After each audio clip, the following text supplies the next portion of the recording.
Might have to eat his portion of the cake though.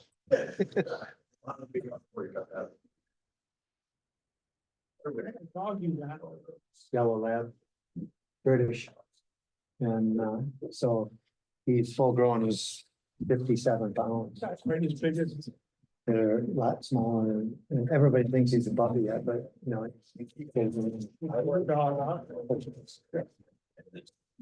They're hard to come by, aren't they, huh? Yeah, well, not if you pay for it. Did you have to train them too then? I had him trained and then been training him since then, so. Like I was telling him, somebody runs him over on the trail, it's gonna cost them a lot of money. We're talking 5 figures by the time you get there. Yeah. So this is my last dog. I figured by the time he croaks, I'll be in my 80s and I'll. Well, being a little smaller, he or she might live longer, right? Oh, yeah. Mine usually go from 14 to about 16 years old. That's very good. So, Wow. and I don't have house dogs. My dogs are all outside. So I think they're healthier. You get acclimated. But sometime I'll show you some videos and stuff of him hunting.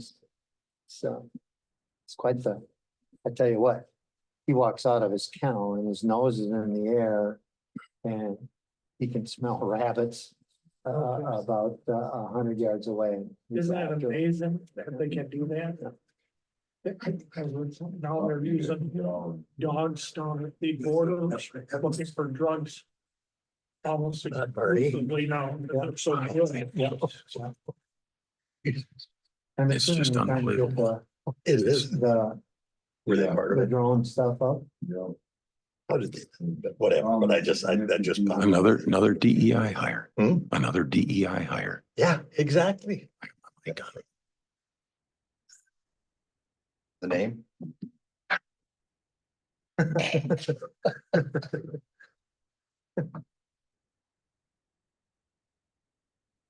never noticed that. Spot on the top of my head. You notice a lot of things when you're up there that Holy big. smokes. The Browns have a tendency to have big heads, so. Well, I have a big head, but I just don't have enough hair to cover it anymore.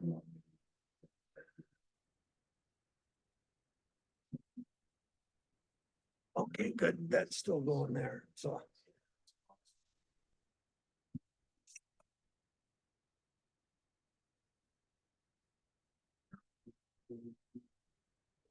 Thanks for your patience, folks. There he is. No, that's fine.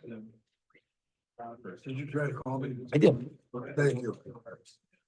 Welcome. It's been better. Well, You can say that I we need you. showed you the way. Well, you don't have a quorum. We do now. We're good. We're good. We have 5. You guys ready? Because we kind of running behind time.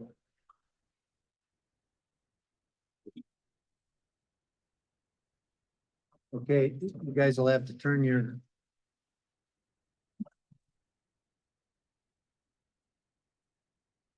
Make sure to Oh, yeah. forget to turn your thing. Jerry's not here too, so yeah, we can also snuggle in. Okay. I'm gonna call the meeting of the Tainter Lake Rehabilitation District. Call it to order. Can we have a motion to approve the agenda and any June committee meeting minutes? I believe that would be the minutes of the audit committee. Are there any others? No. Okay, so it would be the June 20th meeting and the July 15th meeting of the audit committee. Is there a motion I'll make a motion to approve those. and a second? Second, There's been a motion and a second to approve the minutes of June 20th and the audit committee of July 15th. All those in favor signify by saying aye. Aye. Opposed? Motion carries. Tonight, as a part of our educational series that we have every month or try to every month, we have Nick Johnson from Aquatic Plant Management as a speaker. Chuck, would you want to say anything else about Nick? Nick is the co-owner and operations manager for Aquatic Plant Management, APM out of Minocqua. And we just finished an afternoon pontoon ride. Adam Mux was our able-bodied driver and Pete was there and we toured the whole lake, upper, lower, hay. And Nick had his drone out there and we're gonna show you some great things. So go ahead. There'll be a time for questions and answers at the end if you could hold your questions. And then after that, Nick has to get back up to Minocqua. So don't be afraid to ask him a question at the end of his little talk here. Thank you. Nick, you're up.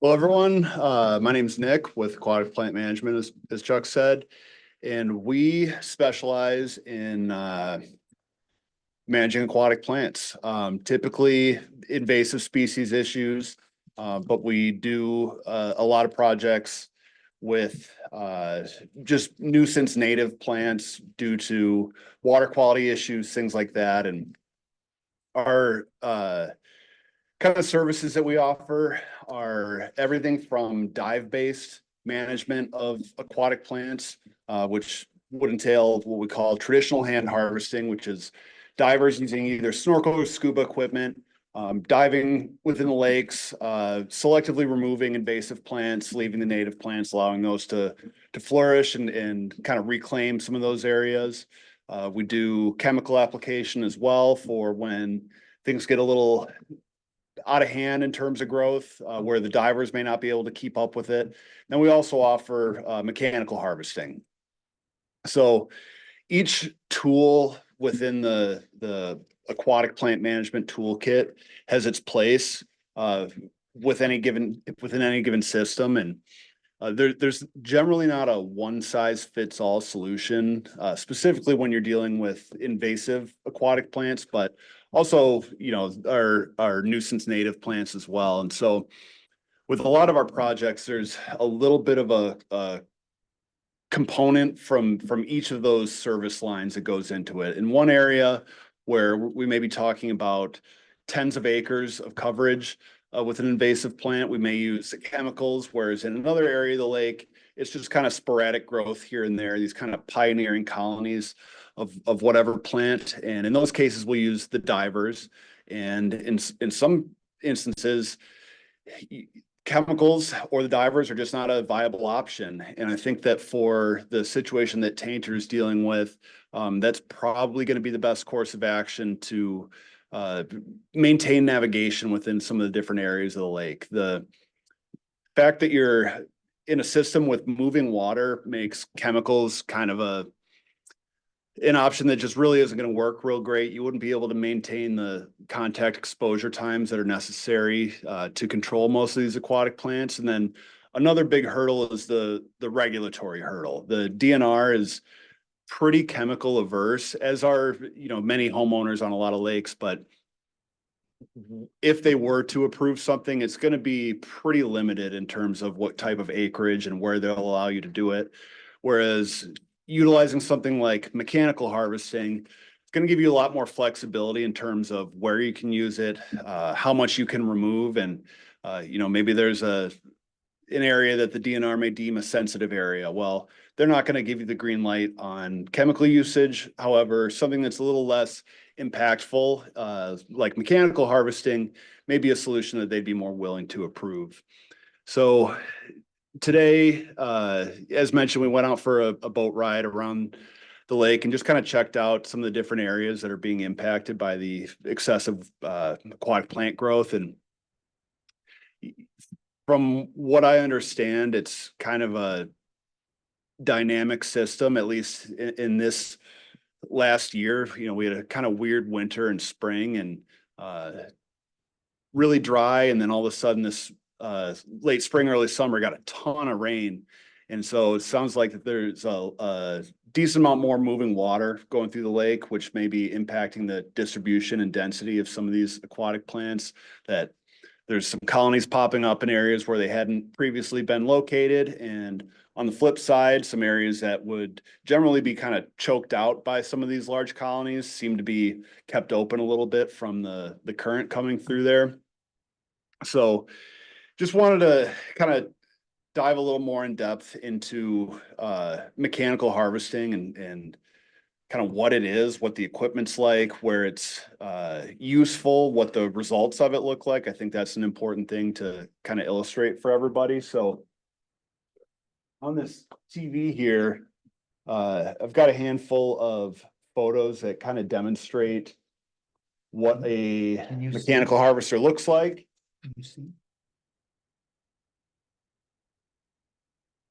As well as some drone photos from Tainter from today. Just, you can see what the lake looks like when you're standing on your dock or from a pontoon boat or whatever else, but having a bird's eye view of just how vast some of these areas are, I think will help paint a better picture for everybody in terms of what's currently going on and potentially how we could continue to maintain navigability.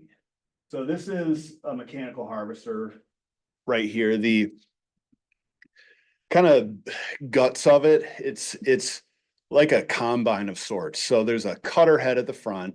On three edges, the sides and bottom are rows of teeth, like you'd find on a harvester, for whatever crops. They oscillate back and forth, cutting the plants. And then as they cut the plants, they convey all of that cut material up onto the deck of the barge using a series of conveyor belts. So there's a conveyor belt on the front cutter head, which dips down, cuts about 6 feet down in a 7-foot wide cutting swath. And then once all that material comes up, there's a second conveyor belt that just runs the length of the hull. As the harvester starts to fill up, it all gets sent to a third conveyor belt at the back end of the harvester, which is also how we offload all the biomass once we're done. And so once the harvester's full, we've got a special kind of dump trailer for the harvester. We'll back that up to a boat landing or, shallow water, a flat shoreline, something like that. Dump all that material off the back of the harvester into this dump trailer and then haul it off for disposal somewhere. The offload process, which I think I've got a video on here of that whole thing, is pretty clean, kind of seamless transition from the harvester into the dump trailer. There's not material falling all over the place. It all pretty much dumps right into there. Then this is an example of this is a lake from earlier this week. We're working on over in Oneida County, and they have, I don't know, 100 acres of dense subsurface plant growth. And this is a pretty high up drone photo. I think it was about 150 feet up in the air. So it may not fully illustrate how bad the plant growth is, but it's a bay that you essentially can't access at all. I mean, boats are coming in, getting caught up in the weeds, just like they are in Tainter. I'm sure the one, I don't know, benefit, if you want to call it, of some of the growth on Tainter is that there's all that duckweed sitting on top of it. So you can see where these large colonies are. On this lake, when you are water level, you can't see where anything is. You don't know exactly where you're going. So what we did was 50-foot wide, kind of common use navigation lanes through these dense colonies within this bay. And then at the end of the project, we've got a special agricultural field computer that's on the harvester that does two important things. One, we plug in the plan, the boundaries for what we're cutting ahead of time so that we can follow that regardless of conditions, whether it's raining, sunny, choppy, whatever else. We don't need to even, we could do it with our eyes closed because we've got that field computer kind of directing us while we're going. But the other important thing about the field computer is it spits out a map of what was harvested at the end of the project. And that's beneficial for a couple reasons. One, it's something to share with the membership to show exactly what was done, what areas got hit, what areas didn't get hit, things like that. But for this project in particular, once we were done, we were able to make a map that they could then share. It was a Google Maps map that they can then share with all the membership. So they don't, even though they can't see the plants from the surface, they just download that map to their phone and they can follow it with their boat, keep the props clear, be able to get into their docks, and made everybody's life a whole heck of a lot easier. I think I've got a couple photos of it. Looks like a tiny little lane. Drone is pretty high up there, but the goal was to just kind of do a horseshoe through this large bay, allow people access to their docks, and there's a short distance they may have to travel to get through their docks, but overall provided relief. Everybody's really happy with the results of this project. This is the harvester cleaning up kind of at the end of the day, a strip that got missed. And I mean, you can see how stark the difference is between where the plants are growing and where this open lane is now. So generally, this whole lane was cut to our maximum cutting depth of 6 feet down.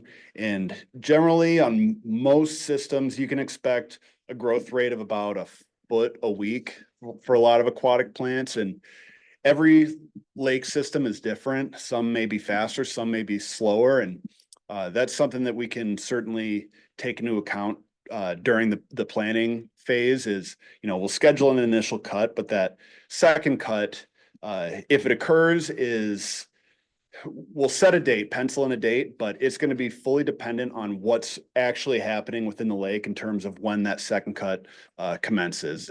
Just this week, we bumped back a bunch of projects a few weeks just because it wasn't warranted yet. They're still getting relief from the initial cut, and there's no use in spending money if there's not a need for it at the time. So now we're on to some of the photos from Tainter from today. So this is in the northeast part of the lake, and it's pretty green. As you can see, there's the area here where the current's kind of keeping it a little bit open. It sounds like in the past that hasn't necessarily been the case. That's been full of weeds, but a lot of it is pretty thick. So I think that sandbar is over here, correct? You see the cursor?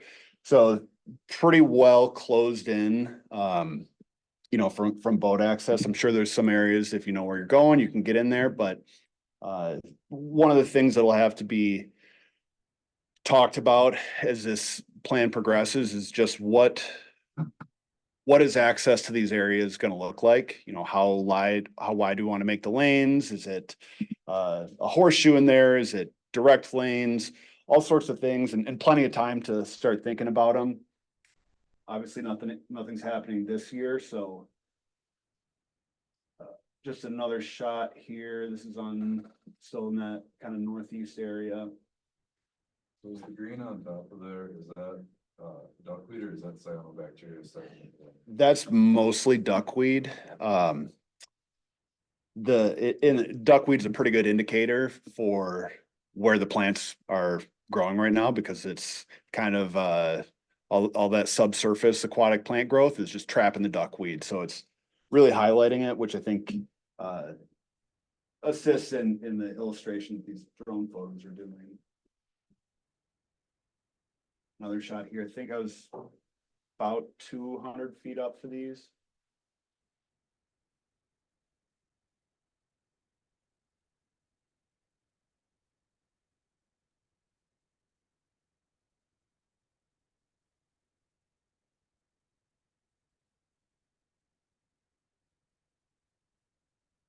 There's another area of the lake where there's not quite so much duckweed caught up in it, but good amount of growth within that bay. So could be potentially considered for control if it meets the criteria. Is that the bay in the Hay River? Do you remember it was that? Okay, right, okay. No, that was last. That's where that little island is. Pretty, Forward. That's lower, that's up like Marty Bump back there. Right. and so there was, as we moved closer to the dam was, a lot more cyanobacteria is kind of to be expected, but it too is kind of, some of those mats are getting trapped in all the subsurface plants.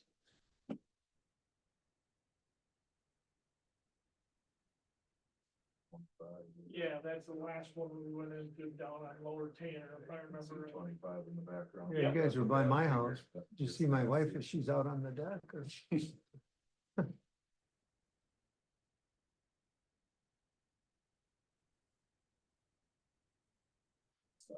believe I've got a video.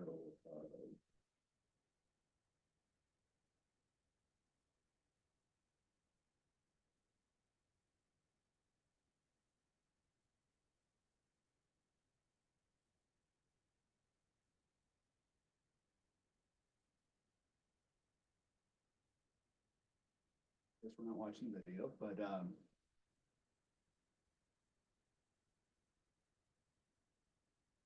so one important component for us is the reporting of, you know how I do a full screen?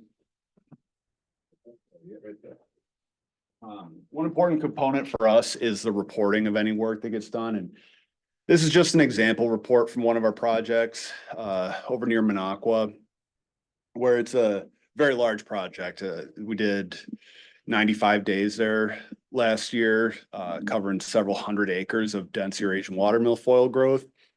And I mean, it's a lake-wide problem. It's growing almost everywhere where it can grow within that system and causing some pretty severe recreational impacts. So, you know, first we start with just overview of what was done there. We removed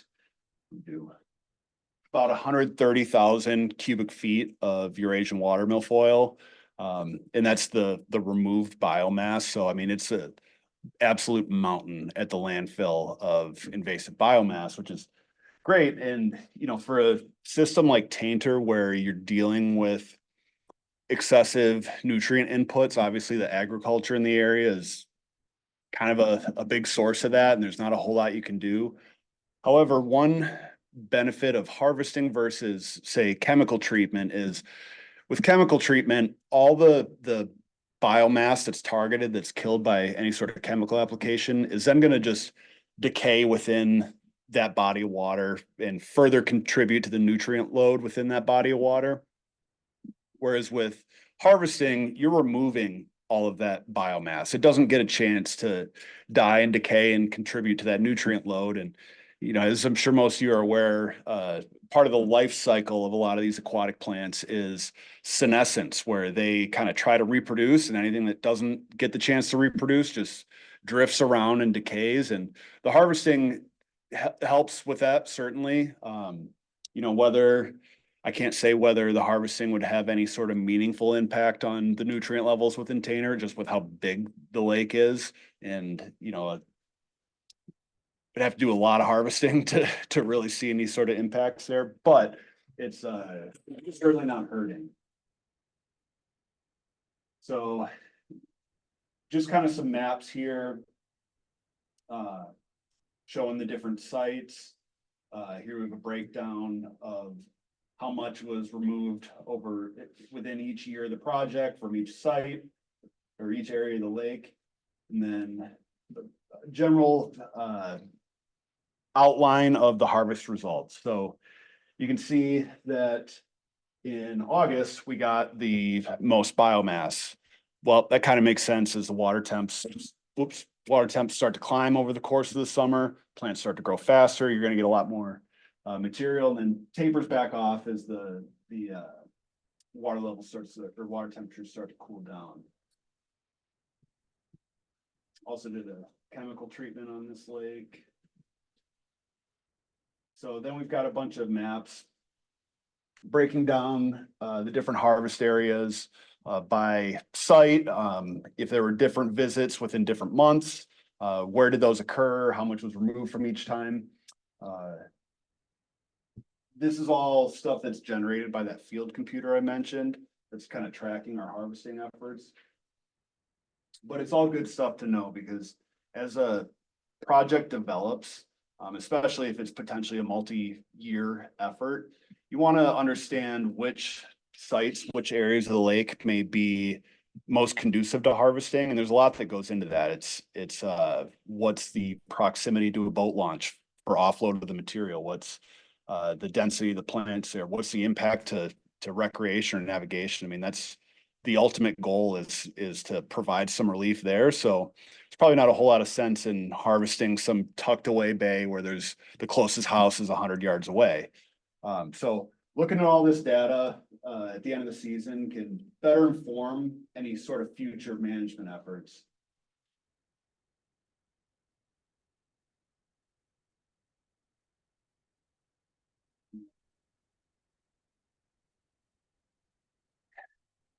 Another good thing to kind of share with everybody, because not everyone is impacted in the same way by a lot of the growth within any given lake.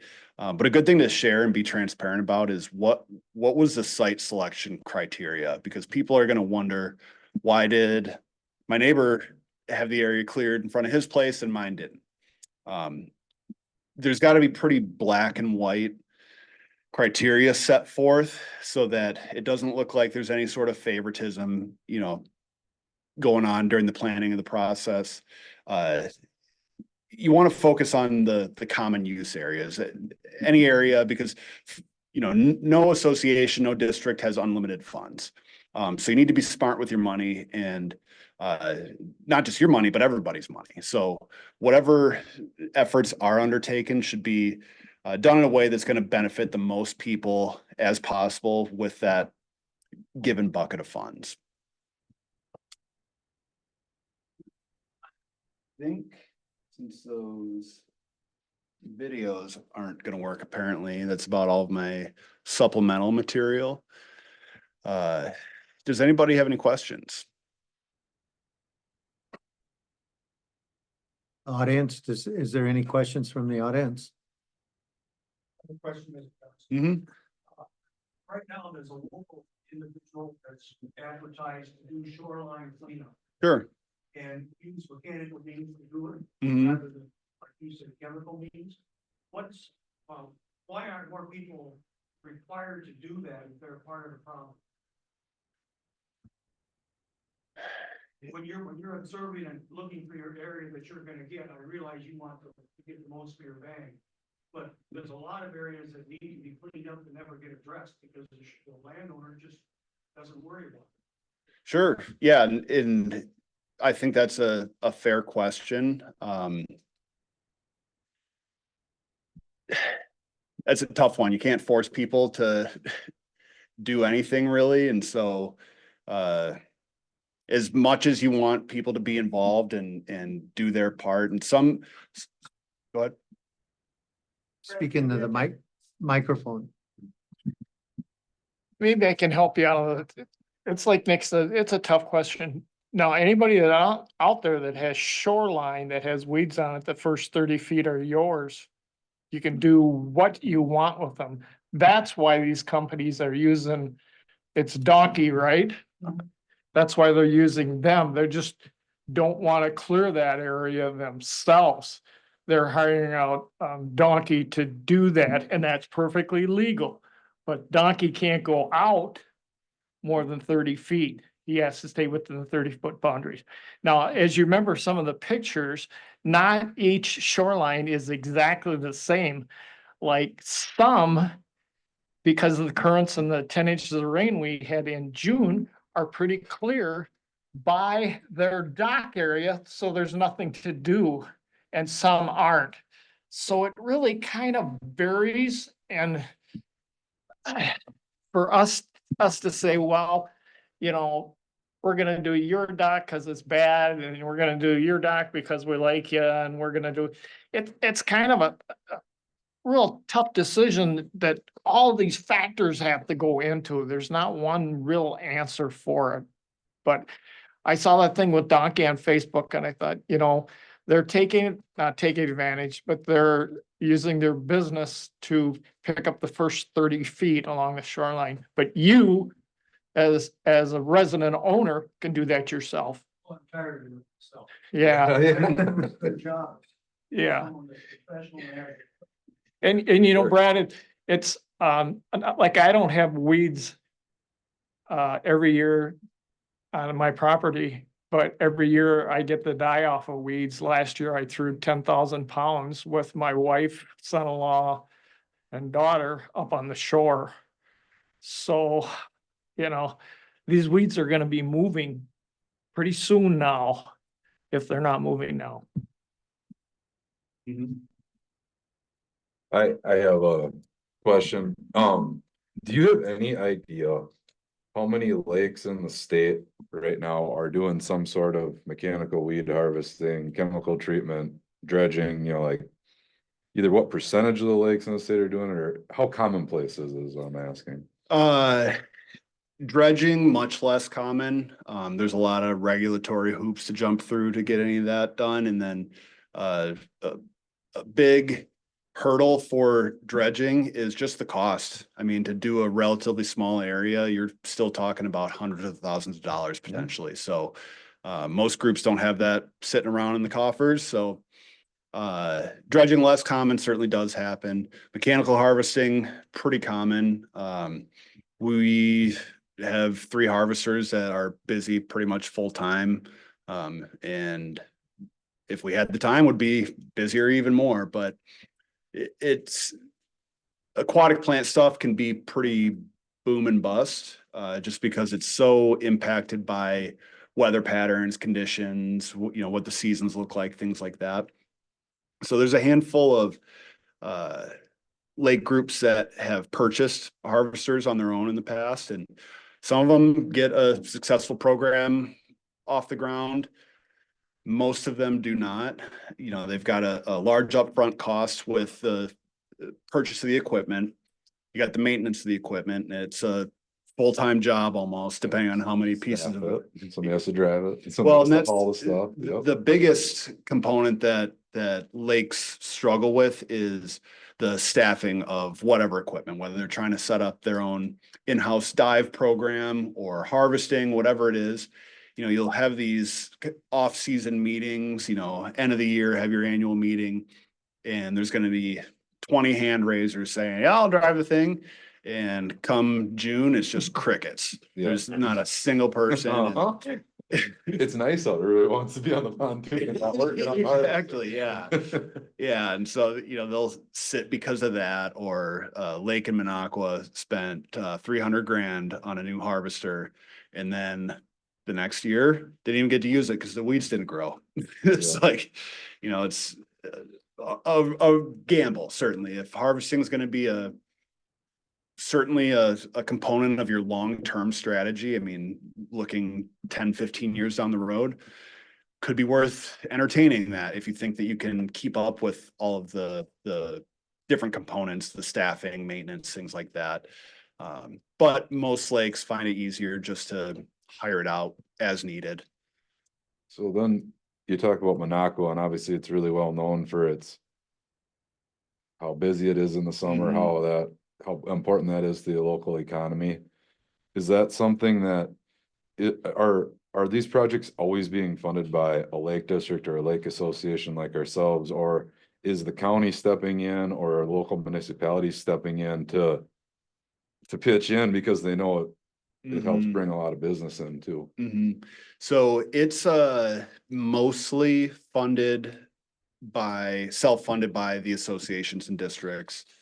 There's one of our clients got a pretty sizable grant from the DNR, kind of an experimental grant to see is harvesting a good use of grant money. That grant is coming to a close here, I think, next year, and I'm not sure that they'll continue funding harvesting projects. They're just, like any agency, kind of strapped for cash and need to make sure that they're prioritizing where it's going. So in terms of funding from the state, probably not going to happen, especially for harvest of native aquatic plants. If it was invasive plants, you've got a better chance. There's grant opportunities outside of from the DNR that I think would be worth investigating. And then a couple projects do have funding from, the local municipality where they say this is one of our few lakes that draws people to the area. We need to make sure that we're taking care of it because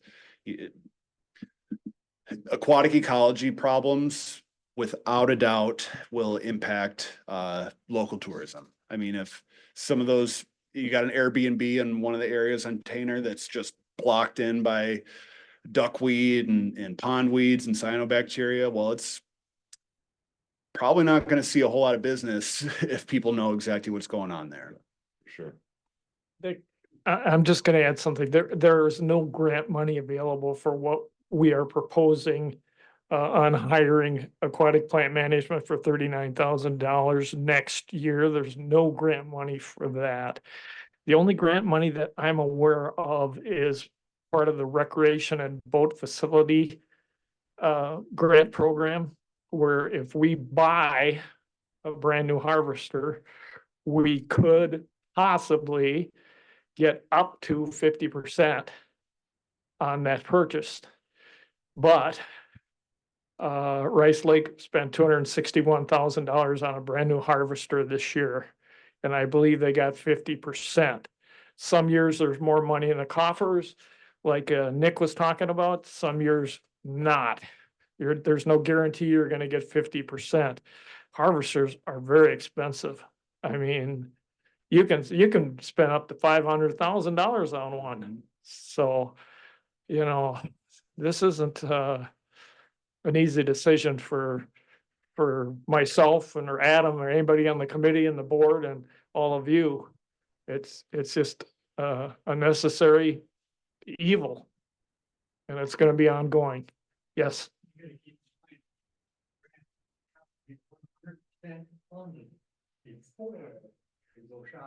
Thank you. That's right. You can't sign for a new harvester until you have your 50% done. I forgot about that. Yeah, Thank that you very makes much. sense. Yeah. Um, Yeah, I've got, actually 3 issues.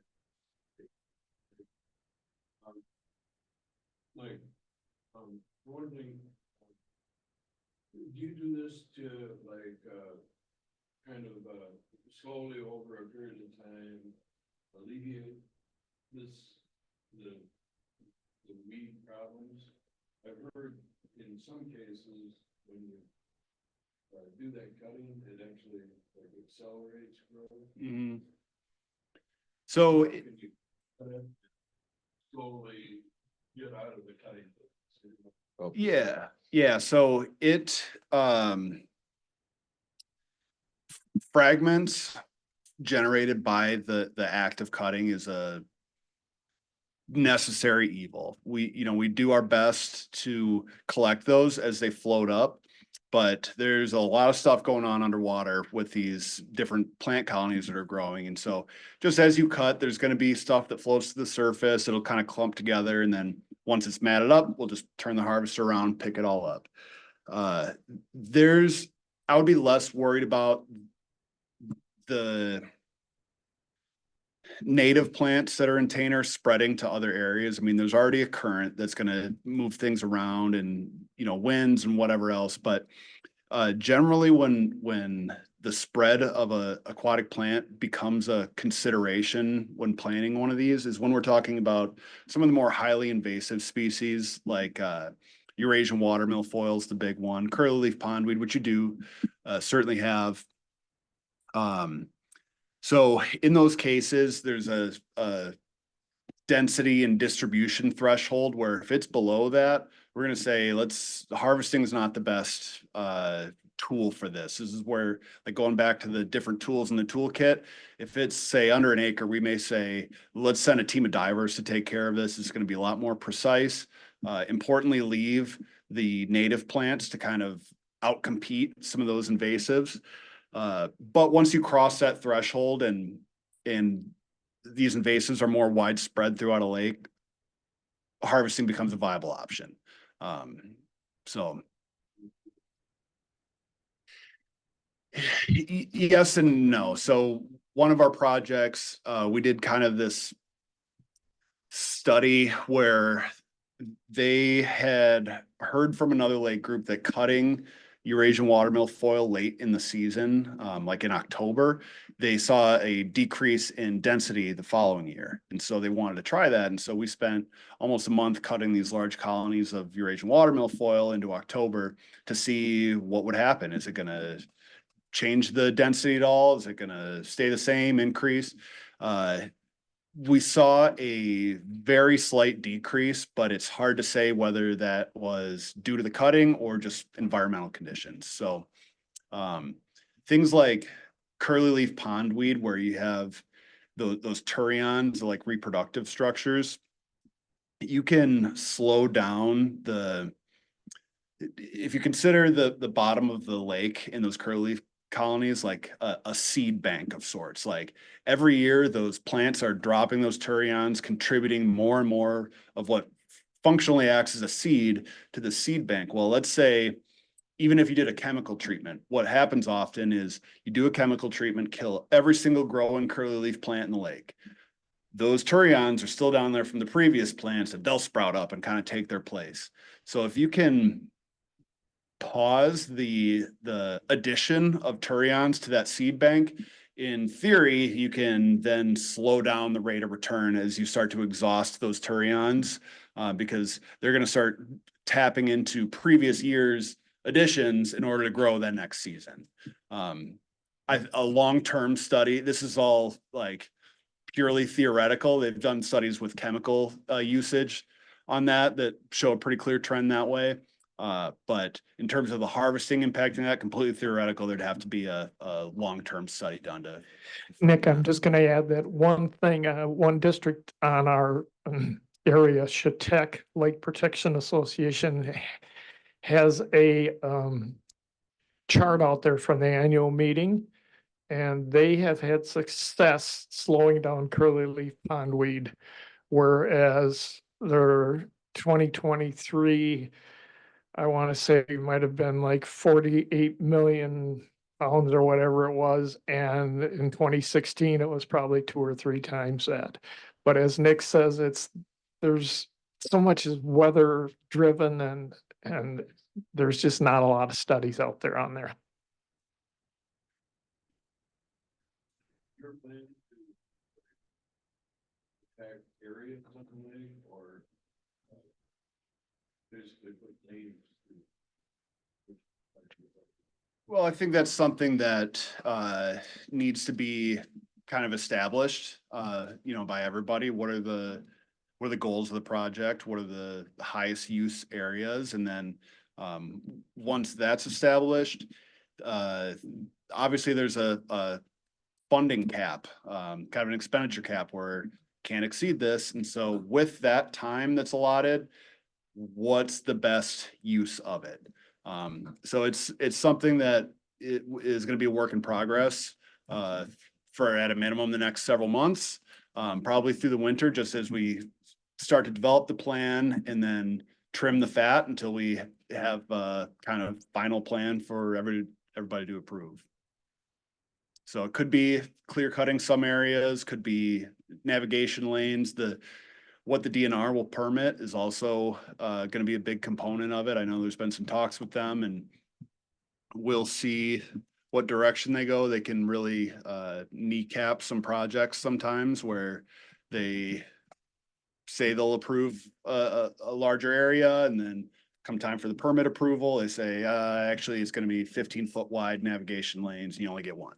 So we'll see. I think you shoot for the moon in terms of what you would like to accomplish, and then just kind of play ping pong until we've landed on an exact plan. Do you have any feelings on like reducing, cutting weeds, and that ends up reducing filter effects? Like downstream, degrade downstream road because it's not getting filtered as well? It's with the scope of this potential harvesting project, it's not gonna have any sort of meaningful impacts on that kind of filtration effect. I think, Bob, if we clear cut the whole lake, you might be looking at something like that. Yeah. But we're not gonna have the funding or to do that.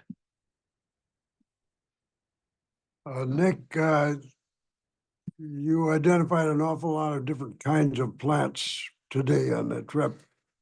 But I don't remember you saying, well, there's milfoil or there's curly leaf pondweed. Sure. Did you see any? I didn't see any Eurasian water milfoil. I saw one individual curly leaf pondweed plant. Typically, in most of the lakes we work with, at this point in the season, it's all kind of senesced and receded down to the roots, dropped its turions, and just kind of waiting for the late winter, early spring to start growing again. Like I said, didn't see any milfoil, so that's good. Longer you can put that off, the better. Think it's worth, continuing to be vigilant about your boat landings. If you have, I'm not sure if you do, but if you have a clean boats, clean waters program, awesome. If you don't, I highly recommend looking into that. I know a number of lakes that don't have established AIS populations that have stopped boats covered in milfoil or curly leaf from entering their lake just because they had a monitor stationed at the boat launch. So definitely worth looking into. The bulk of what we were seeing out there was flat stem pondweed, elodea, and coontail. Coontail is probably the most abundant aquatic plant in the upper Midwest. You can find it in just about any lake, can grow into pretty large colonies. Same with elodea, very, very common plant. In some systems can kind of reach nuisance level. There was a little bit tangled up in some of the pond weeds closer to the surface out on the lake, but it seems like the bulk of it's just kind of a carpet on the bottom of the lake and may get churned up. Elodea is notorious for kind of drifting around with the wind. It doesn't have, really firm roots that get established anywhere. So if you get wind blowing hard from one direction, it can take these huge mats and just kind of end up on a shoreline and take some other plants with it as it's doing that.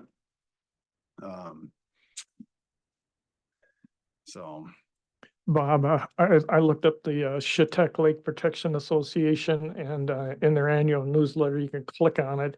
It says loads removed since 2016. 2016, 182 loads at 4.5 cubic yards each. And 2023, 48 loads at 4.5 cubic yards. So they've gone down quite a bit, almost 75%, using mechanical harvesting. Is that, driven by other factors? I don't know, but it's out there for you to see, or if I've got it on my computer. Take a look at it. Any other questions?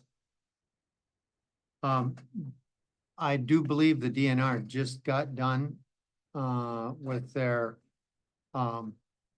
study of the aquatic plants. I mean, like 2 weeks ago. Sure. So we'll have that data to know what we have. And so they were on the lake, and some of the nice things about our work generating, we've seen a lot more interest in our lake, I think, recently because of some of the things that we're doing. Yeah, And absolutely. I mean, they have to regulate it, so they have to be here to see what's going on. If nothing else, they have oversight over what we're doing, which is a good thing. Yeah, and I think, it's good for them to have eyes on the lake to see it in the state that it's in, at this moment. Yeah. Because now they get calls all day, every day of people saying, oh, I can't swim across my lake, can't boat across my lake. And sometimes that's certainly true. Most of the time it's you know, somebody's got a couple little plants off their dock and they think it's the end of the world. So when people call them and tell them that, they can't just take their word for it. And for them to be able to get out and take a look at it, see exactly what's going on is, I think is going to give you a little more leverage when it comes time to try to permit some of these activities. Any other questions? Nick, I want to thank you for sharing your insights and I want to thank Adam and Chuck and the rest of the committee for their work. Just so everybody knows, you guys have been working on this for what? Better than 6-7 months. I mean, it's 6 months probably. it's not like it's just happened last week. And so there's been a bidding process. And that's how we came up with Nick's company. And so and the other thing, Bob, to kind of get at one of your questions, we're kind of working both ends to the middle on this in that we trying to create a reasonable amount of money to commit to the project, but you can't commit to the whole project until you have the commitment of and so we have to go through the annual meeting. So it gets to be kind of pushing both ends to the middle and doing the best we can. The long and short of it is, and I think you answered the question, Nick, is that this is just the first step. And we're going to be addressing this issue continually, especially when there's a few other things I have to say about invasive species in a minute or two that we're going to have to address. So we're going to be in this business of dealing with aquatic invasive species, whether it be plant life or animal life. So I'm done. You spoke a little bit today about chemical applications. Problem being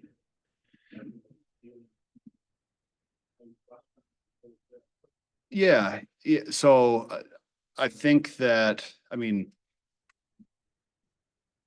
just our tour of the lake saw enough to be concerned. And you said that it gets quite a bit worse than what we were observing out there. So I think it wouldn't be a bad idea to loop in some of the experts. We've got industry contacts with some of the manufacturers of the products to control some of this stuff. Obviously, manual removal is not something that you're going to do for cyanobacteria, but would be more than happy to make the introductions to some of the foremost experts in the field that can hopefully get some answers on if and what can be done to help address some of that stuff. Obviously, the water quality component is the driver of the entire thing. Just excessive nutrients are going to fuel these blooms. Being a riverine system makes it a little more difficult to deal with that, especially when you've got so much agriculture directly upstream, but it doesn't mean that nothing can be done. And a lot of these bays where some of the stuff seems to be kind of collecting, there's less moving water in there. So I think that should hopefully open up some options in terms of what can be done. Thank you, Nick. Yep. Thank you for your expertise and your presentation. Sure. Yeah. And if anybody has any questions, Adam, feel free, Chuck, feel free to share my contact info. Be more than happy to chat with anybody. So. All All right. Thank you. Thank you, everyone. And before we get started here, can I make a motion for a 2-minute break? Sure. Thank you. Let's just say that we're recessed for 2 minutes. Thank you. No, we're just gonna go on somebody's got to go to the bathroom.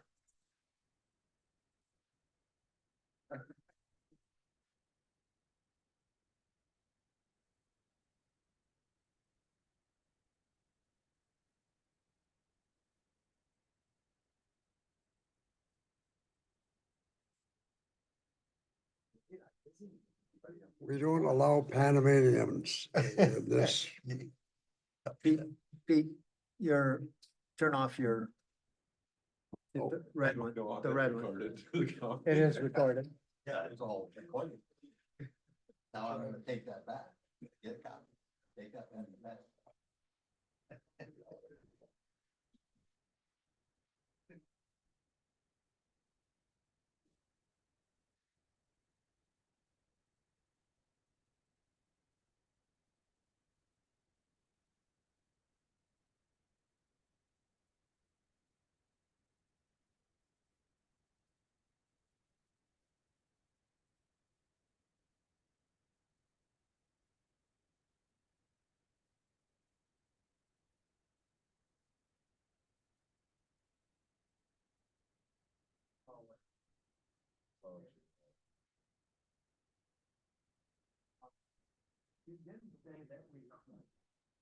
I know he did, that's why, when I read it. He said they're not recommended, which means that. So then it's right back to the conversation we had, right, as far as if we don't do it that way, then we're gonna be bad. Well, the way that's. Bill, somebody tells us specifically. Very end of May. It's just completely logical. Nobody make. It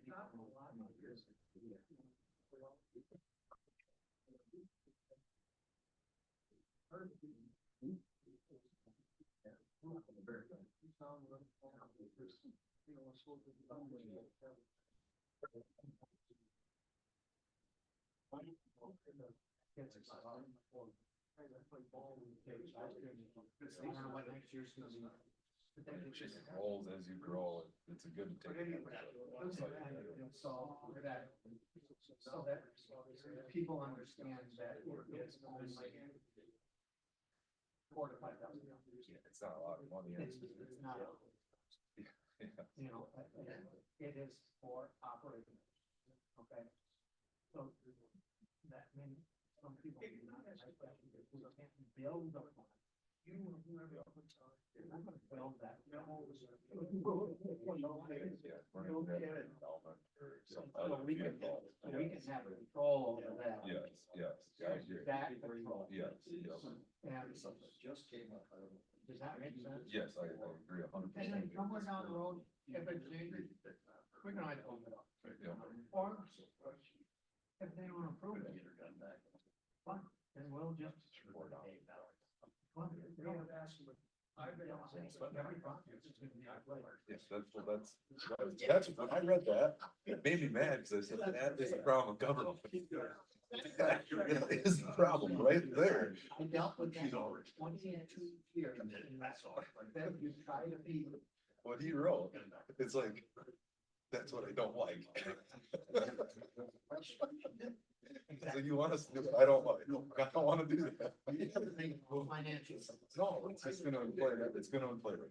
It's exactly what's gonna happen, because we have to pad it. So we can get it. There you go, thank you.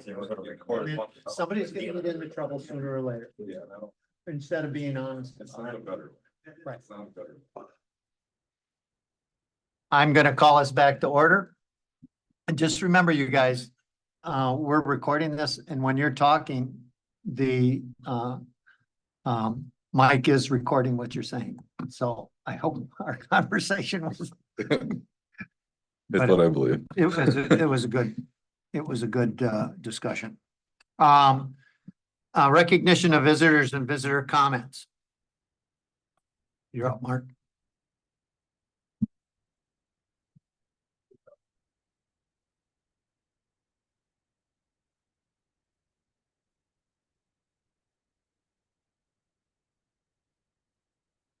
If somebody doesn't know me, I'm Mark Kinney. I just want to make a few comments about the Lake District and where it came from. This is a culmination of quite a few years of, initially, I think it was 5 of us started putting it together. Anyway, all of those years of all of that work and the different attempts we made and the different thoughts of whether we would working towards an association or what we were really trying to become. There was one guy who really did the lion's share of all the little legwork and the details and all of that stuff. And that guy accepted a 1-year term on this board. Of course, we know that everybody that knows it's Pete Heimdall. And Pete will be going off at the end of this year. And I just want to personally and publicly thank Pete for an enormous amount of work to get us this far to something that we can now listen to doing some things and hopefully have a budget to pull some of this off. So Pete, thank you. Thanks, Mark.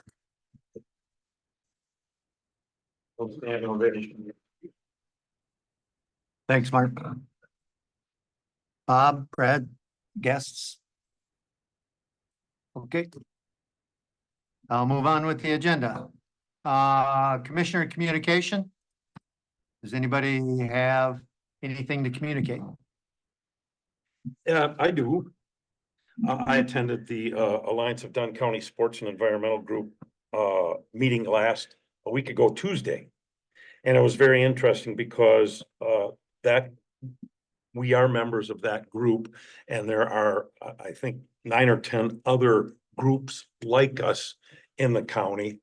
And they discussed at length legislative changes that could happen due to the Chevron doctrine, which is a Supreme Court decision that limits the ability of local agencies to make decisions on a number of topics. Those decisions, the Supreme Court says, need to be made by elected officials. So it could, I don't think it's going to speed up the process. Let me put it that way. But it was just, the decision was just released 2 weeks or 3 weeks ago. So it's something we will all be watching.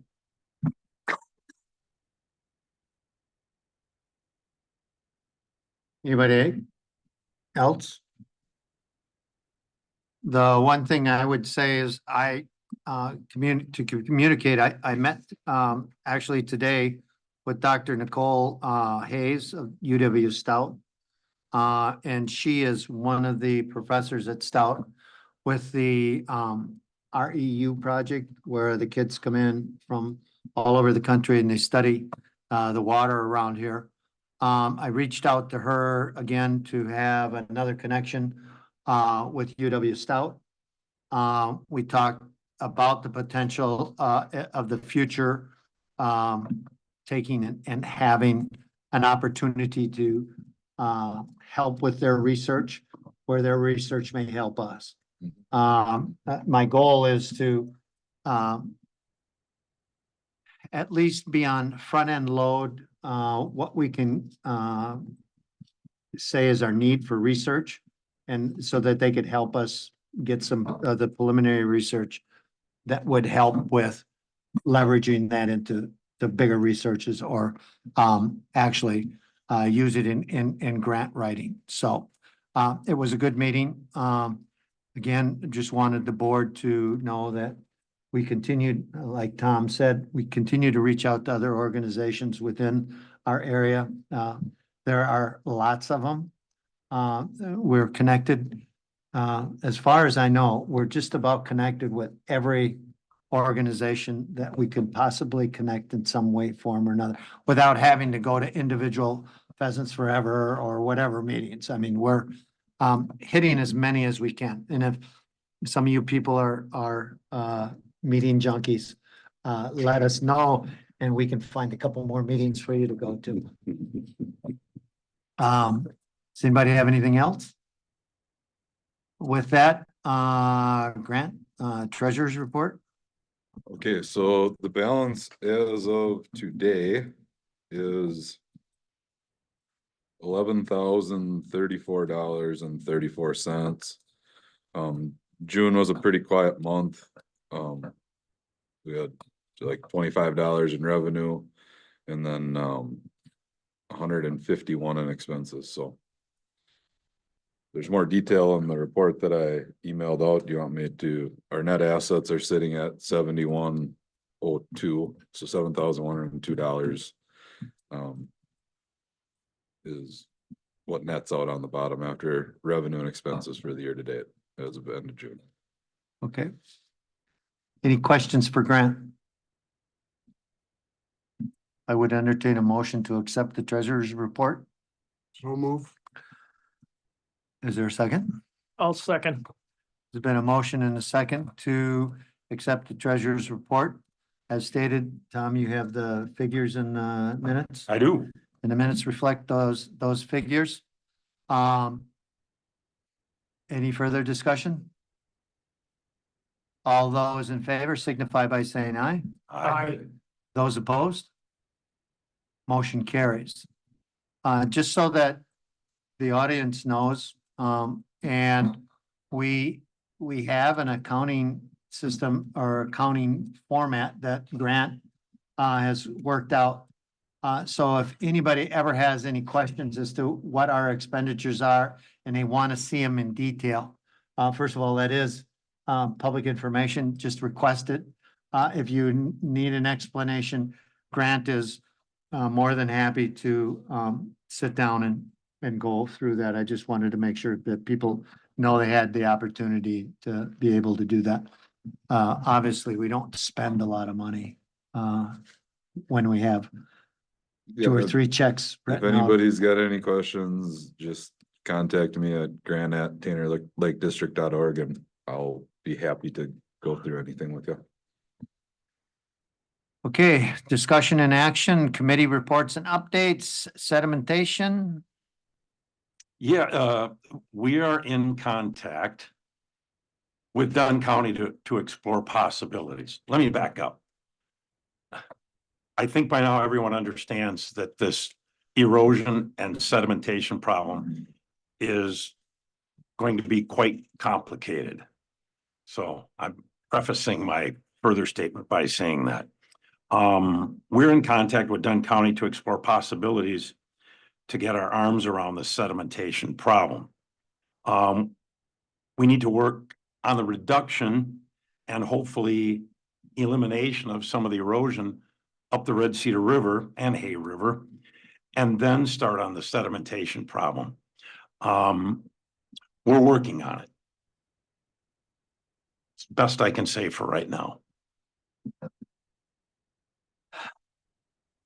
Any questions, Tom? Aquatic vegetation, I think we've kind of spent a whole lot of time on that one. Yeah, real quick, Al touched on it. We did hear back from Alex Smith, our DNR mentor, and the plant survey is done and it will be posted this fall on the DNR website. And he said that if the weed harvesting proposal passes at the August 3rd meeting, that our experimental weed harvesting permit, which you have to fill out through the DNR, should not be a problem. He was out on the lake helping on the survey and was surprised how busy the lake was. It was being used by lots of boats and fishermen and water skiers and wakeboarders and, well, maybe I'm not wakeboarders, but regular boaters. And he liked it. So things are looking good on that end. The no wake ordinance, there wasn't a meeting of that committee, as far as I know, and That subcommittee, Jim has suspended our operations pending the vote on our budget at Right. the annual meeting. If the budget passes, he'll have a recommendation that it's become a standing committee. Otherwise, right, we're up in the air. okay. Strategic planning, we have a meeting next week, I believe. Yeah. Monday or Tuesday? 10:30. Okay, I gotta get that at my calendar. My wife is gonna kill me, but the, so, we have a meeting coming up. We're in the writing process. The one thing I will share with the public, is that one of the things that I thought would be really easy would be to find a consultant to pay to help us. That's proving not to be quite so easy.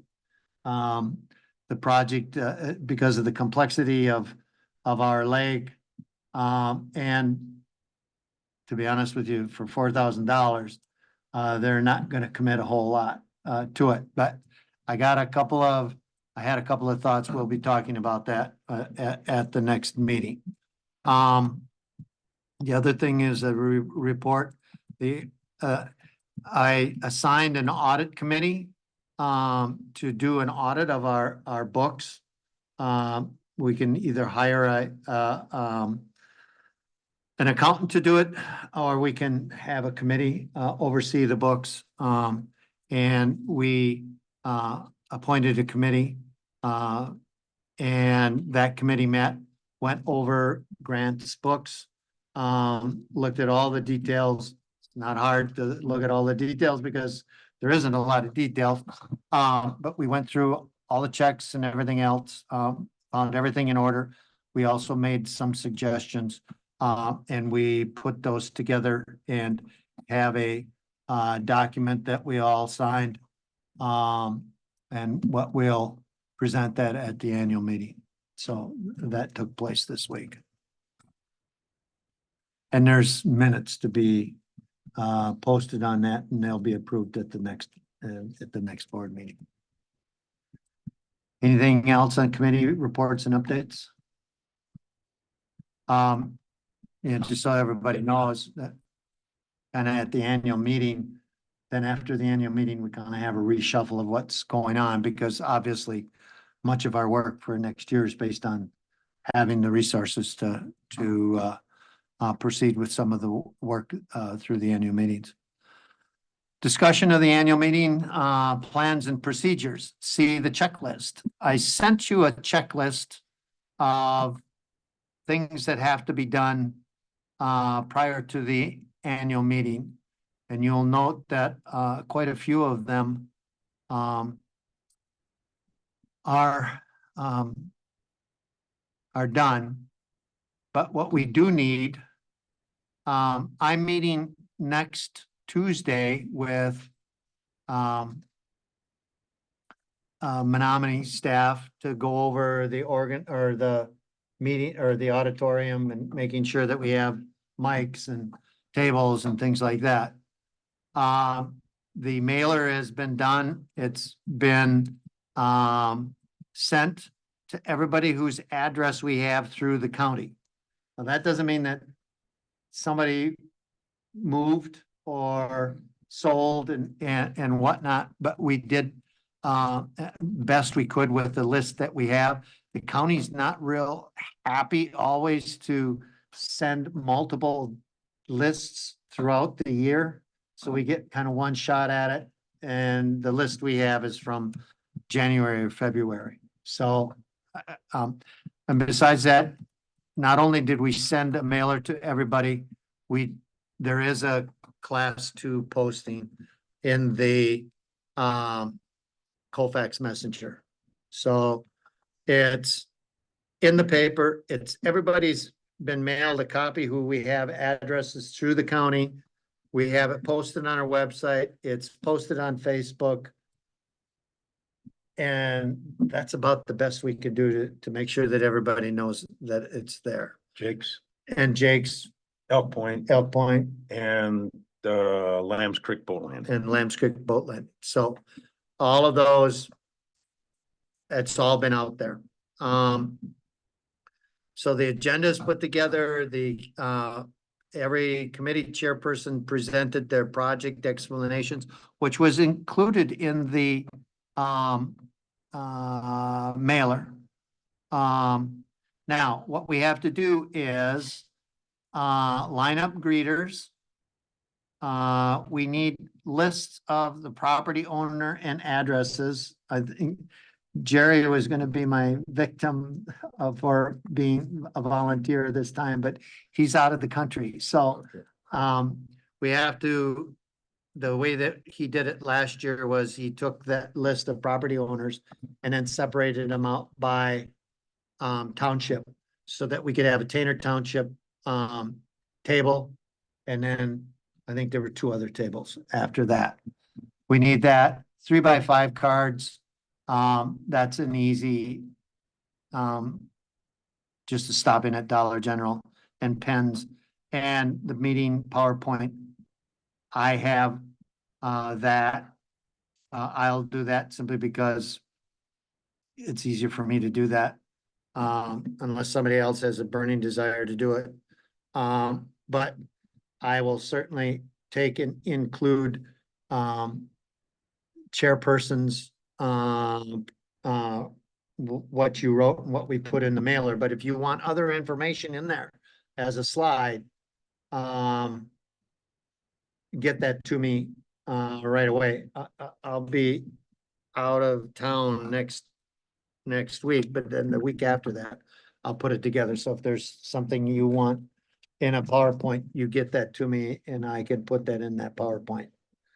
And so if you want pictures or things like that, make sure I get them by, I'm coming back Sunday, a week from this Sunday, whatever that is. That's like 4 or 5 days before, it's at the beginning. By Monday of the week of the annual meeting is when I need it to put that in there. And just so that you know, committee chair people or people involved in the process, I'm not going to explain every proposal. I would expect that you would, I think they need to hear from more than one person. And so I would expect you to speak to that issue at the meeting. Yep. So,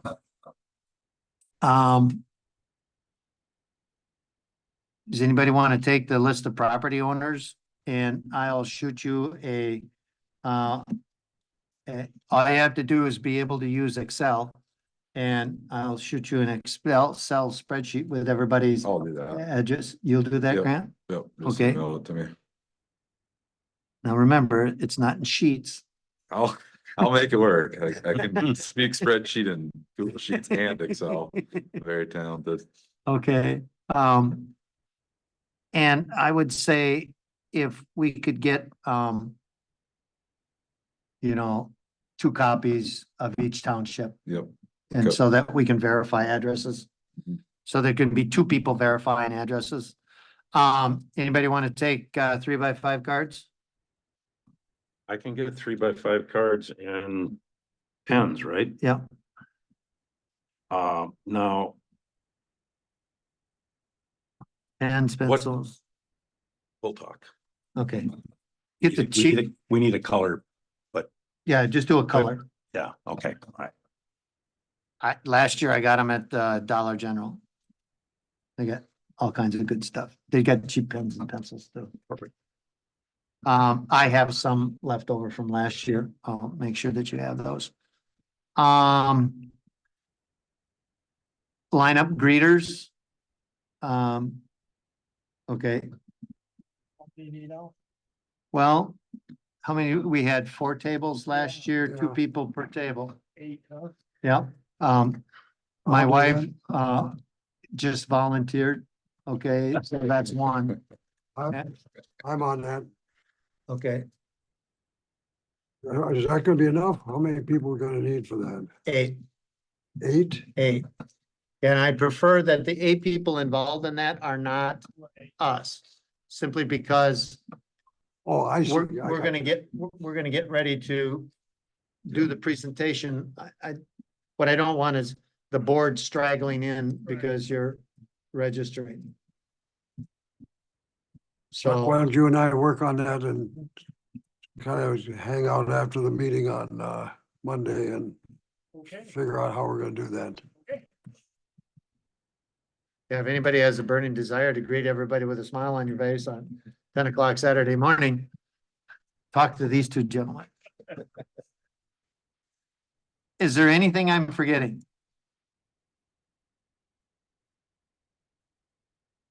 I think after next Monday, once I see that. And this is the 2nd year in a row that we've had this, and it's the 2nd year in a row that they've changed people that are in charge of sign up for the facilities at the school district. So I've learned that a couple of weeks in advance, you call to make sure that you get the right person. Then Chuck and Tom, or Chuck and, Pete are in charge of volunteers. And I think, Jerry's wife helped last year also, and so, When are they coming back? I have no idea. I knew he left yesterday. He didn't tell me when he was coming back. We'll use her as an emergency backup. Yeah. Yeah. And so I think Jim's daughter helped also. Yeah. So that's 3 out of 8 right there. We can do it. All right. I have utmost faith in you. Let me see, back to my agenda.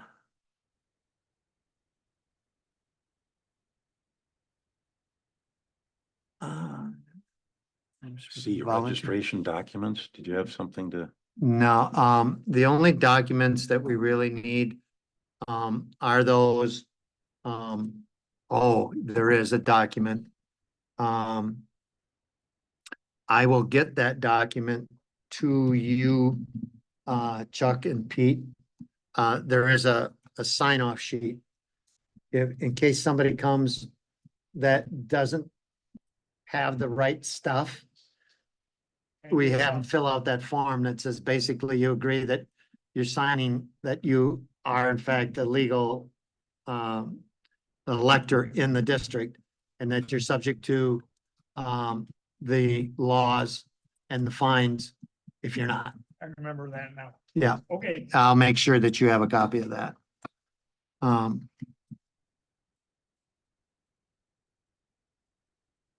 Because our volunteers are not the resident police. Right. Yeah, they're just to do their thing. So there's really no action that we need to take on that item. Approve the proposed changes on the bylaws.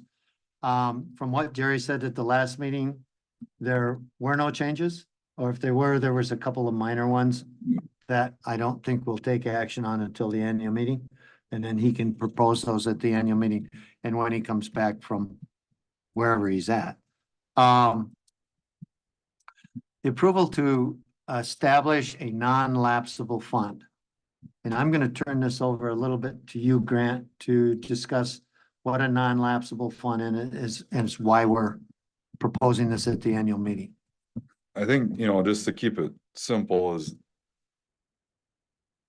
right now we have $7,000 that we haven't spent.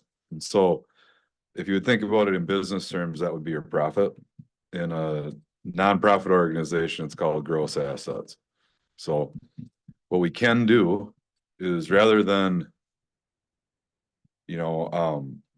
try to spend it or force spending on things that you don't really need, you just carry it over into the next year. It helps to add a little bit of padding for cash flow. We get paid primarily in January and February. We get a little bit more in April and we get a little bit more in August from the tax levy and then whatever donations we can bring in. So if let's say we pass a project and a bill comes due, you want to be able to write the check, pay that invoice to the contractor that you hired and not have to, well, can you wait until we get our last tax levy distribution in August?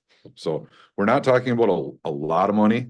Al and I have talked about it a little bit. We think that 10% of a 3-year average budget, if that makes sense. So if it was 15,000 last year and it's 60,000 this year and it's 100,000 next year, we would take those numbers, average them out, and you're kind of aiming to have 10% of that in a reserve, simply so as bills come due, you can pay them without a problem. You're not always in a cash crunch. So like in a business, if you are always in a cash crunch, you need a line of credit to dip into. I don't want a line of credit for the Tainter Lake District. It's silly. The money that's been donated to us is kind of in its own bracket. And so we're actually going to move that to our savings account. So it keeps it separated from the tax levy money. So it's easier to account for. The money that's been donated is not subject to potential property tax relief. The tax levy money, if you didn't spend it, somebody could bring up that issue where they want that money refunded in a, basically a reduction of the following year's taxes. It's not in my opinion, it's not a significant amount of money. Like this year, it'd be, I don't even think it'd be $20 you would get back. It'd probably be 10, if that. So I guess I would like to, this is where my Robert's Rule orders fall down. Else you might have to make the motion, but I think that's something we need to look at or talk about at the annual meeting to make sure everybody's on the same page of how we handle it. And we'd really like to, going forward, one of my main goals would be to try to develop a better system where we're getting more donations, maybe corporate donations, maybe private donations. And then we could choose to let that sit in cash in a savings account. So it'd be more liquid. We could go and use it when we needed to. Or I've talked a little bit with John Heike, who's a financial advisor in town, about the idea of an endowment where people donate to a fund and the principal within that fund can never be touched. And that kicks off about 5 or 6% interest every year, and it can kind of help to subsidize an operating budget. So that's maybe getting more in depth than I wanted to or needed to, but that's what we've been working on. Well, here, to simplify your life a little bit, here's what I'll do is I'll make a motion that the that this board takes to the annual meeting the proposal to create a 10% lapsable, non-lapsable fund or reserve based on a 3-year average of expenditures. So, for example, if you took last year's and this year's, it would be about $40,000.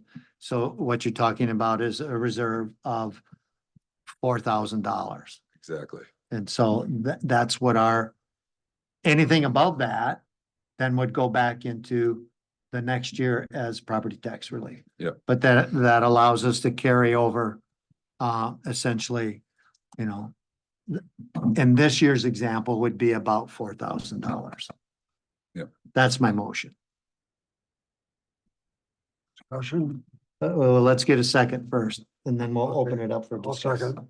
Okay, there's been a motion and a second to create a 10% non-lapsable fund based on a 3-year average of expenditures. There's been a motion and a second. Now discussion. So, anything more than that, say that $4,000 that you used That as an 10%. example, would go back into tax relief for Right. the Lake District. Okay. So that, just so that everybody's clear, is there's boundaries to that. That just isn't creating a huge slush fund. But what that does is exactly what Grant said it does, is it allows us to, number one, not have to short-term borrow if we have a huge project. That does give us a little leeway. We're kind of unique in that we approve a levy in August. We don't get our money till January, or a portion of our money till January, and our projects start March Yeah. through All the bills are gonna come due. really June One. through now. Yep. And so nothing lines up. And so we need a little bit of a reserve to be able to handle that. In Good. business, you would, it would be your reserves or your cash reserves. Operating, every business has, well, you have to have some operating capital, you have to have some operating cash just to keep things moving, and that's all this is trying to accomplish. Right. On a small scale. Mhm. We're not talking a huge pot of money. It's just a small pot of money. Well, I have a motion and a second. Do all those in favor signify by saying aye? Aye. Opposed? Motion carries. Now, remember, that's to take it to the annual meeting. Yep. It's not to establish it. That's only to take it to the annual meeting. The annual meeting, the vote at the annual meeting will dictate whether or not that is approved. Is there anything on a discussion, Chuck, that you would like to say on that the board should know about the contract with aquatic plant management? Obviously, you've sent out it's a condition of work or what they call their contract. And is there anything you wanted to tell the board about that? I think the only thing right now is we're just waiting for approval at the voters meeting. All the commissioners have seen, they call it a statement of work, SOW. That's what aquatic plant management calls it. And I've seen it, and we would need to talk about a couple of things with them, hopefully after it's approved. And those things would be a net, what kind of payment terms they would have, and also if we have two different harvests, one of them would probably be pretty close to August, and we may have to do some talking with them to make sure they'll accept until we get our August payments, or we're not sure if we'll have the April money left over still. In other words, we need to talk terms with them, but we're gonna wait until after, hopefully it's approved at the voters meeting. Anything else? Okay, moving on, next board meeting is in August. That is traditionally our kind of reorganization meeting that, there will be somebody to replace Pete. Pete, you're certainly welcome to come to any and all, board meetings and committee meetings. I will be glad to. You're kind of expected to, actually, right? Somebody's gotta keep it. That's right. Yeah, you may not be on the board anymore, but that doesn't mean that your work is done. So is there anything, agenda items that we need to put on that? I think everything is kind of up in the air until we know what Right. what we financially support after the annual meeting. So August 15th, though, is the meeting date, right? I believe so. I'm going to put on that agenda reorganization. And part of that reorganization is obviously election of us, how we're gonna operate. One of the other things is possible committee ideas. And one that Tom and I have talked about at considerable length. And what you touched on, Grant, is that we need a committee that will fundraise.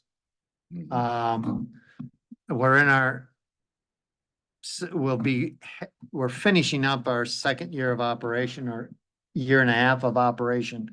We're getting to the point where we're gonna have to start to supplement the tax dollars with some raised money. And I was hoping that we could take and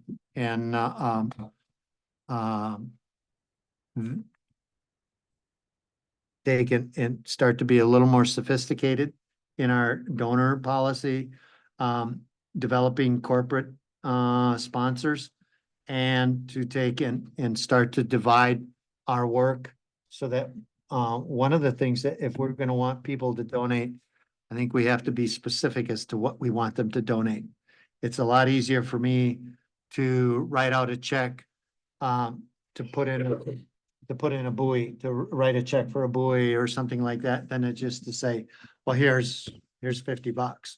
Or, you know, Chuck has said a really good example that his kids donate money in his name for his birthday every year. And so Chuck has assured me that he's going to start having birthdays 3 times a year now. And so that's one more way to raise money. So I think those, we need to get better at that. So one of the things I'm going to recommend is and be noodling it around in your head. If there's some work that needs to be done in that area, let us know.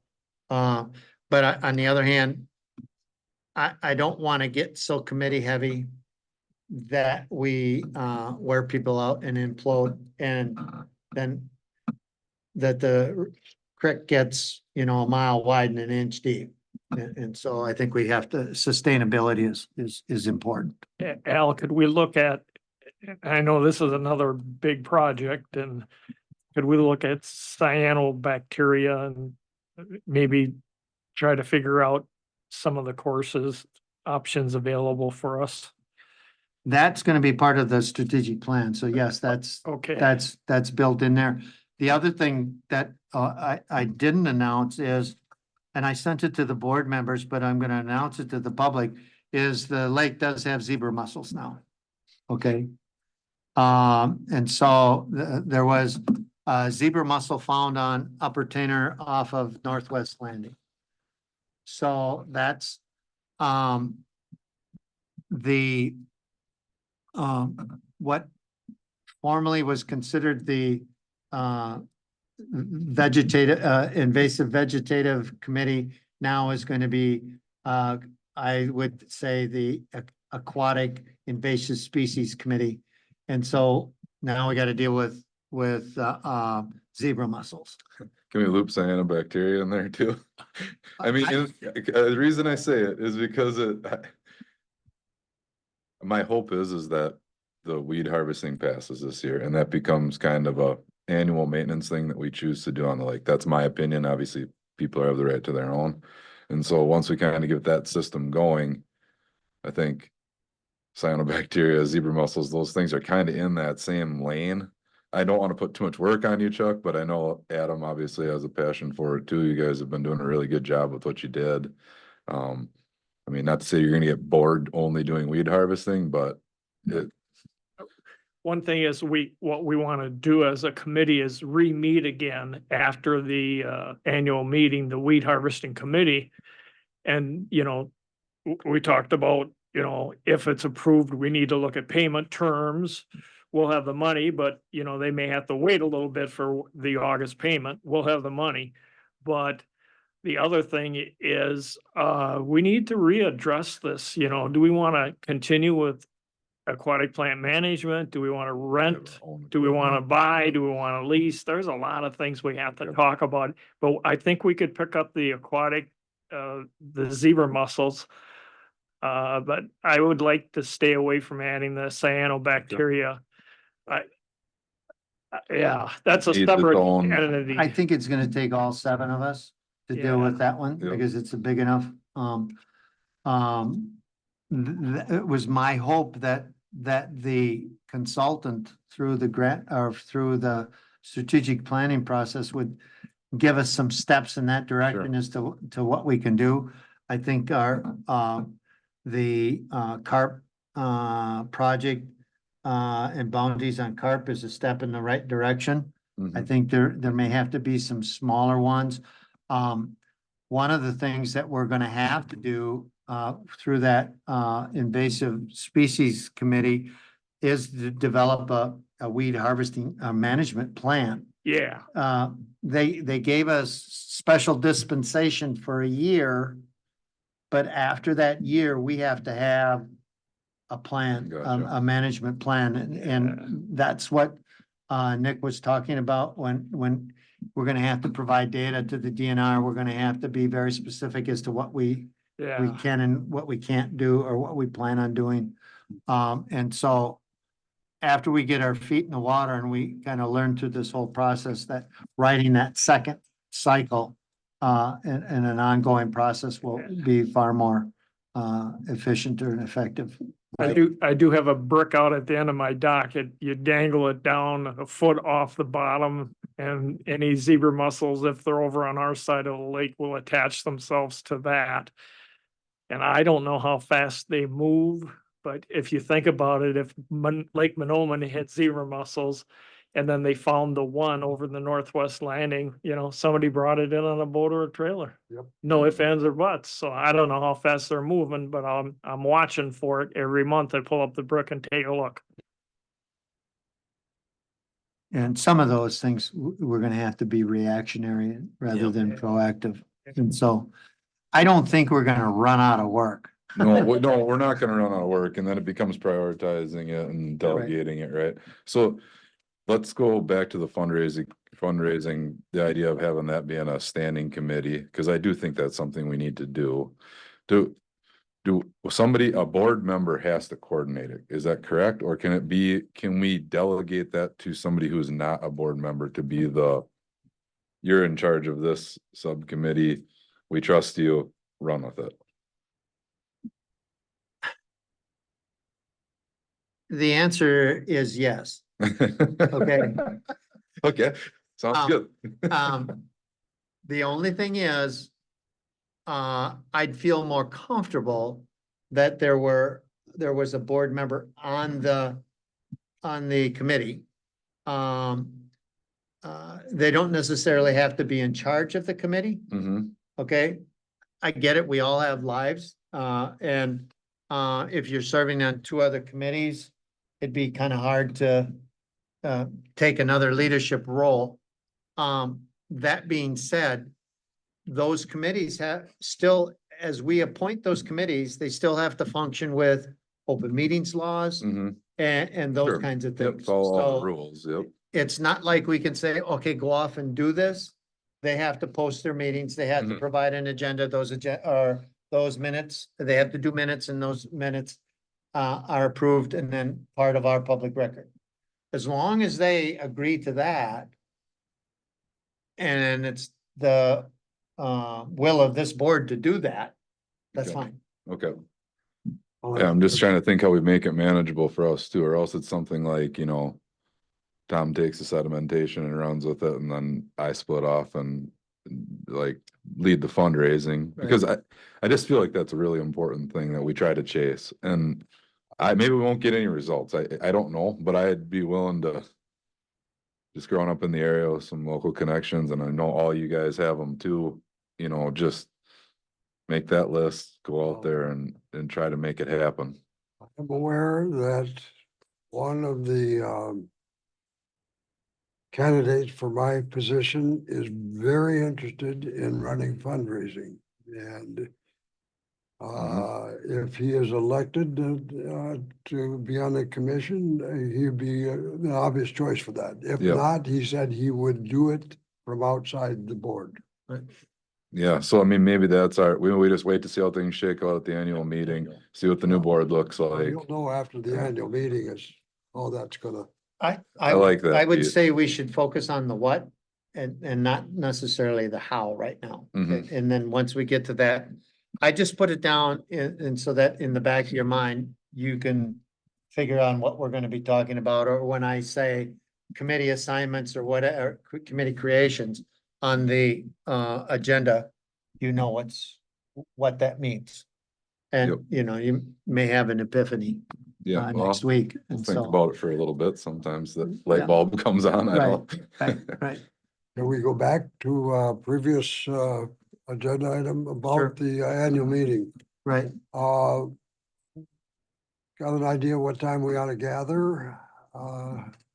That Saturday, 9 o'clock For when? for the annual meeting. Oh, the annual meeting, I have it, the doors are open at 8. Okay, I'll be there at 8, You will Or be there short- at 8? Okay. shortly after 8. If we have volunteers, I put in the, I think I put in the mailer to be there somewhere, the registration begins at 9 o'clock. Mhm. I think we can do registration in an hour. I think that's what it took last Yeah, I year. think Yeah. it's- And so, but by the time we get the tables put in the right place and everything else, I think somewhere between 8 and 8:30, if people roll in, Yep. that'd be real good. And the volunteers, I would say volunteers should be there by 8:30. So that they can be comfortable as to what they're doing. 8:30 for volunteers. And we can go from there. Anything else? All right, Jamie Lindeen is our next speaker from the Chetek Lakes Protection Association. He's the president. Jamie and I have been kind of going, I put down in the agenda that he's invited, but he and I, they have their meetings on the third Thursday of the month also. And so what he's gonna try to do is he is going to try to take and move his meeting to 5:30.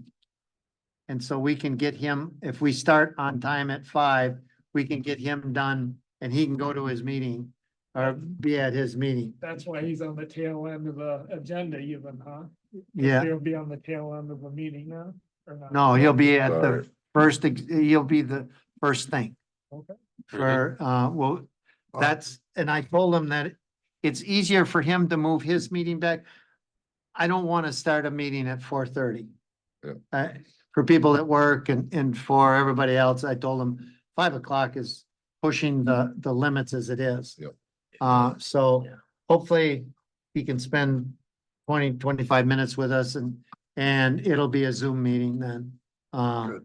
And so we can take it from there. Oh, okay, I thought he was driving down. No, if he's got a meeting that, Yeah, he'll zoom in and then zoom out. okay, That's why we got the Zoom account so that we can have those Great. kinds of things. okay. Okay. Now I'll entertain a motion to adjourn. Oh, before we adjourn, as president of this organization, I would like to thank Pete for your years of service and on your efforts. And it's been most enjoyable working with you. This is your last official meeting as a board member. It's the last official meeting, but I plan to attend all of them, and then maybe that might dwindle as it goes along, but it's been a real privilege working with you. I think this is a very important organization, and you guys are doing fabulous work, so keep it up. Tom, did you have anything that you wanted to say? Yeah, I always do. Yeah. You know, no, actually, Pete, I wanted to say that it was about 14 years ago, we started working on lake projects here. And like Mark said earlier, there was about 5 of us that got together. And Pete was one of them. And it wasn't that Pete was just one of them. Pete was the leader and certainly the brains of the outfit. Pete was extremely important. He was the driver of our petition plan for creating a lake district. And in the last year, Pete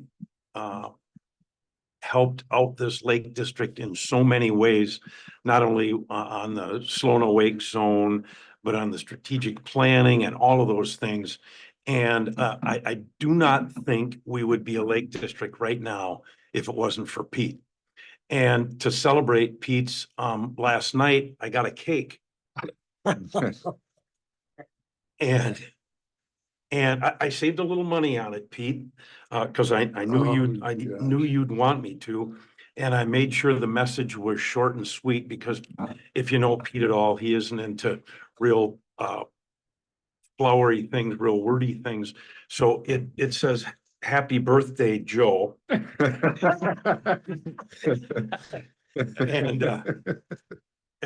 Is it used? well, there's just a corner of it. I don't know who did that.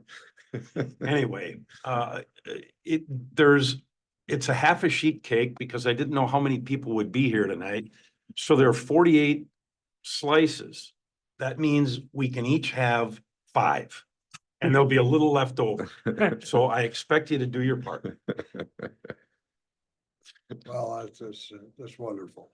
I'm honored and grateful, and this has been a great experience. Keep up the good work, guys. Thank Keep you. it going. Very good.